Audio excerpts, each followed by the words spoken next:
Scientists now saying that the big one in California could be sparked by the Hayward Bay fault line, not the San Andreas fault. Now, this doesn't take away from the fact that the San Andreas is overdue and that it can still let loose with a massive earthquake that can cause a lot of damage. They say right now the scariest scenario for the next major earthquake may not be from the San Andreas fault, but from the Hayward fault.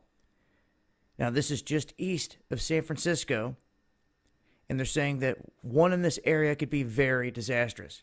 They did a simulation with a quake right around 6.8 to 7 in magnitude along this Hayward fault to see what would happen. And as they put this into motion, you can see, well, they started this somewhere right around Oakland. You can see here in San Francisco, this spreads out across the region, but these regions right down through here from Oakland down toward San Jose, toward Richmond, all through here are going to be absolutely devastated.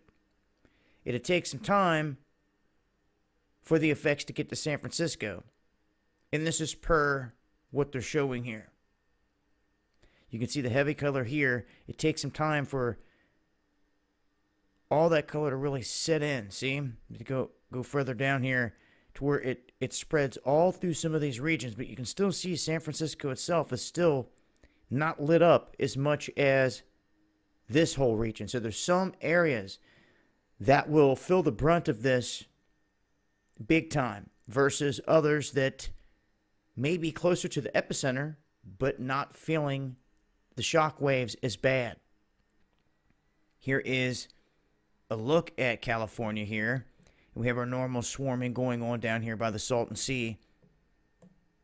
And here recently, we had two quakes, mid-range quakes, hit right here on both fault lines at the exact same time, showing that, well, at least in that instance, it showed that a mid-level 4-range quake striking on the Hayward fault can affect the San Andreas because one hit at the exact same moment, exact same magnitude, at almost the same depth on the San Andreas. So a big one from the Hayward could set off the San Andreas.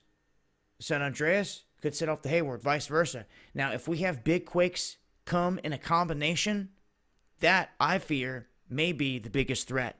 It's not talked about a whole lot. A lot of people kind of focus on one or the other. But if one pops off with a massive quake and it triggers a rupture of one of the other faults, we could see a large portion of mid to southern California affected by a series of big quakes that could go off. It could end up being something similar to what we've seen with the New Madrid fault when it erupted, and it's overdue as well. You know, there was several big quakes that came out of that event. But after it's all said and done, hopefully there will be no more quakes for quite some time. Now, they're saying that hundreds could be killed by a quake like this, tens of thousands affected, fires would kick up that would have to be dealt with immediately, and all kinds of other things in terms of a big quake here. But anyone that's been out here or lives out here should know full well that this is an earthquake-prone region. They've been anticipating the big one for quite some time. And all you can do is have a plan and prepare. I'm going to leave some links here with more information. A good read here in terms of the Hayward fault for those that may not be caught up to speed with it, because we hear a lot about the San Andreas. And I will update as I come across more. This has been Dabu7 with an earthquake update. Have a plan, y'all. Much love.